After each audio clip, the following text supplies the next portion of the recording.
Hello বন্ধুরা, আমি গার্গী মুখার্জি তোমাদের সঙ্গে শেয়ার করতে এসেছি part 2 power of imagination. Power of imagination সত্যি সত্যি কোনো কিছু চিন্তা করার কতটা যে শক্তি এবং সেটা থেকে আমরা যে কতটা খারাপ পরিস্থিতি থেকে বেরিয়ে আসতে পারি বা সেটা যে সত্যিই কতটা লাভদায়ক, এর জন্য পার্ট 1 ভিডিওটা আমি বানিয়েছি। এটা পার্ট 2টা।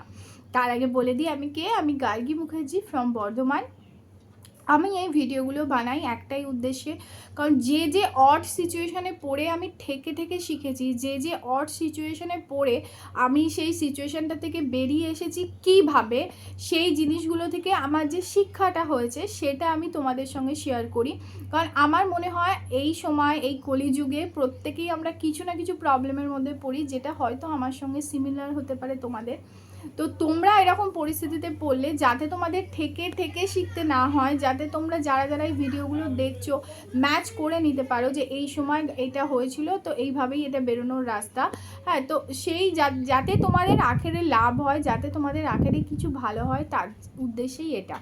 আর নিজে শিখি আর তার সঙ্গে তোমাদের সঙ্গেও শেয়ার করি যে কী কী সিচুয়েশানে পড়ে আমার কীভাবে সেখান থেকে বেরিয়ে এসেছি বা কী মেথড আমি নিয়েছি। এটাই হচ্ছে মেন উদ্দেশ্য, সেটা তোমাদের সঙ্গে শেয়ার করা, যাতে তোমাদেরও কিছু একটা আইডিয়া হয় বিষয়টা থেকে। ওকে, চলো এবার শুরু করি পার্ট 2টা। আমার ভিডিওর প্রত্যেকটা ঘটনায় রিয়েল লাইফের ওপর, যেগুলো আমার সঙ্গে বাস্তবে হয়, যেগুলো হয়ে এসছে, সেগুলোর ওপর ডিপেন্ড করে ঘটনাগুলো বলি, আমি তোমাদের সঙ্গে শেয়ার করি। আশা করি তোমাদের ভালোই লাগে। তো শুরু করি, চলো ঘটনাটা। দেখো, বিষয়টা হচ্ছে তোমরা হয়তো অনেকেই জানো যে আমার একটা ট্রিটমেন্ট চলছে, যার জন্য আমাকে কলকাতা যেতে আসতে হয়। বর্ধমান থেকে কলকাতা অলরেডি একটা চাপ, যাওয়া আসা 4-5 ঘন্টা যেতে লাগে, 4-5 ঘন্টা আসতে লাগে, কারণ হাওড়া থেকে নেবে আরও অনেকটা যেতে হয়। তো সেখানে গিয়ে ওয়েট করতে হয় ডক্টরের কাছে। তো এই সব করার পর যখন দেখা যায় যে আমরা হাওড়া স্টেশনে ব্যাক করি, অলরেডি সন্ধ্যে 7টা 7:30 বেজে গেছে। সেটা মানে টোটাল অফিস টাইম, মানে অফিস ফেরতা প্যাসেঞ্জারগুলো সেই সময় কিন্তু ফেরে। তো সাধারণ মানুষের জন্য একটু মুশকিলই হয়। আর আমরা স্টেশনে যখন সেই দিন এসেছি, যেদিনকার ঘটনা আমি বলছি, প্যাকড আপ ভিড় ছিল। অলরেডি ট্রেন দাঁড়িয়েছিল, ট্রেনে সবাই উঠে পড়েছিল, বর্ধমান আসার ট্রেন। তো আমরা জাস্ট ছুটে এসে ট্রেনে উঠেছিলাম। তো ছুটে এসে ট্রেনে ওঠার পর জায়গা স্বাভাবিকভাবে কোনোভাবেই পাইনি। জানলার ধারে যে আমি দাঁড়াবো, তার আমার আগেও আরও একজন দাঁড়িয়ে আছে তারপরে। হ্যাঁ, একদম প্যাকড আপ ভিড় ছিল ট্রেনে। তো আর এই এতটা মানে জার্নি করার পর বর্ধমান থেকে ওখানে গিয়ে ডক্টর দেখিয়ে টেস্ট করে আবার এতটা, আর শরীরের কিছু অবশিষ্ট তখন থাকে না। আর যেহেতু একটা ট্রিটমেন্ট চলছে, আমি সবসময় প্রেফার করবো যাতে আমি বসে আসতে পারি অ্যাটলিস্ট ট্রেনে, কেন কি বর্ধমানের জার্নিটা অনেকটা। কিন্তু সেদিন এতটাই ভিড় ছিল যে আমি অনেকক্ষণই আমি জায়গা পাইনি। আর ভীষণ গরম, জাস্ট আমার স্ট্রোক হয়ে যাবে মনে হচ্ছিল গরমে, এত গরম। নিশ্চয়ই তোমাদের এরকমও পজিশন হতে পারে ট্রেনে। তো আর হাওয়া তো কিছু আসছেই না কোথাও থেকে, প্যাকটা মানে গায়ে গা দিয়ে লোক দাঁড়িয়ে আছে, বিতিকিচ্ছির একটা অবস্থা। ঘেমে মানুষজন হাঁপাহাঁপি করছে, আমি যেন শ্বাসও নিতে পারছি না, এরকম একটা পরিস্থিতি ছিল, এতটাই আমার কষ্ট হচ্ছিল। তো এখানে আসছে পাওয়ার অফ ইমাজিনেশন। তো ট্রেনটা যখন অ্যাটলিস্ট উত্তরপাড়ার আগে, তো তখন আমি আর নিতে পারছি না, এত ভিড়, এত ঠাসাঠাসি, আর নিতে পারছি না। তো তখন আমি না সেই আগের মেথডটা করলাম, পার্ট 1-এ যেটা বলেছিলাম, যে আমি কিছু ফিল করলাম যে জিনিসগুলো আগে ভালো জিনিস আমার সঙ্গে হয়েছে, যেগুলো ফিল করলে আমি হ্যাপি ছিলাম।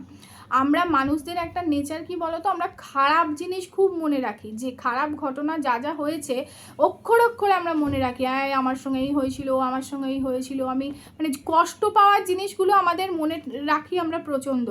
সেরকম ভালো জিনিসও তো আমাদের লাইফে হয়েছে কিছু না কিছু, সেইগুলো কিন্তু আমরা না চর্চা করি, না শেয়ার করি, না নিজেরাও চিন্তা করি, সেগুলো বেমালুম ভুলে যাই। মানুষের সঙ্গেও যখন কথা বলি নিজের দুঃখের জীবনের বর্ণনা করি, কিন্তু আমি তো ভালো কিছু না কিছু কাটিয়েছি, রাইট? তো সেগুলো আমরা বেমালুম ভুলে যাই, সেগুলো নিয়ে আর আমরা কিছু মানে নার্চার করি না। তো সেই জন্য আমি সেই দিনকে তখন ওই পরিস্থিতিতে আমি জাস্ট একটা ভালো ঘটনা ফিল করলাম, যেটা আমার লাইফে হয়েছে। আর বিলিভ মি, আমার যে কষ্টটা হচ্ছিল, যে অস্বস্তিটা হচ্ছিল, অসহ্য লাগছিল, মনে হচ্ছিল আমি নেক্সট স্টেশনে নেমে যাব। তো এখান থেকে অনেক বেটার ফিল করেছিলাম, রাইট। তারপরে ব্যান্ডেল এলো, আমি ব্যান্ডেলে জায়গা পেলাম, জানলার ধারেই জায়গা পেলাম, তো বাকি বর্ধমান অবধি আমি চলে এলাম। কিন্তু ওই সময়টা ওই ভালো জিনিসটা ফিল করে আমি অনেকটা রিলিফ পেয়েছিলাম, ঠিক আছে। এবার তোমাদের সঙ্গে শেয়ার করে আমি কী ফিল করেছিলাম, ওকে। তোমরা তোমাদের মতন ফিল করবে যেটা তোমাদের ভালো লাগে। আমার ভালো লাগা আর তোমার ভালো লাগা তো এক না। আর রিয়েল লাইফে যেটা ঘটেছে, যেটা ফিল করেছো, সেটাই তোমরা চিন্তা করবে। আলতু ফালতু চিন্তা করে সেই ফিলটা নিতে পারবে না। তো আমার রিয়েল লাইফে ঘটেছিল যেটা, যেমন ধরো আমি গঙ্গা স্নান করতে খুব ভালোবাসি। হ্যাঁ, গঙ্গা স্নান করতে আমি খুবই ভালোবাসি। আর আমি বাপের বাড়ির ওখানে যেহেতু গঙ্গা আমার কাছে, তো সেখানে আমি প্রায়ই স্নান করতে যাই।